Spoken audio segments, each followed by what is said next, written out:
नमस्कार मंडळी, स्वागत आहे तुमचं गोलमोल यूट्यूब चॅनलमध्ये. बनवतीये खीर जेवण. मस्त छान अशी खीर बनवायला घेतली, कारण खूप दिवसाची इच्छा होती छान अशी गरमागरम खीर खायची. घरी जायला काय भेटत नाही, म्हटलं स्वतः करून खाऊया. अशी झाली माझी टेस्टी खीर. क्या बात. वाटतंय की पाऊस येईल, कारण वातावरण तसं झालंय, तसं ढगाळ वातावरण झालंय.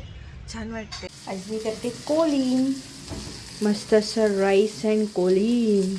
मम्मीच्या हातचा कोलीम आणि आपल्या हातचा कोलीम त्यात भरपूर फरक आहे, पण इट्स ओके, खाना तो पडेगा ही.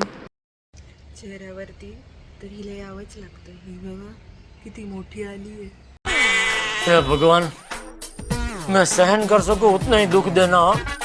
धावपळीच्या आयुष्यात ना आराम मिळतोय ना स्किन केअर होते. एवढे मोठे पिंपल्स येत आहेत. देवा काहीतरी उपाय द्या. कसं होणार काय माहीत. मग मी गेले मस्त संध्याकाळी खाली, मग वरती येऊन पेली चाय आणि बिस्किट. लय मजा आली, मस्त शांत दिवस गेला. मस्ती करायला कोण नव्हतं बरोबर.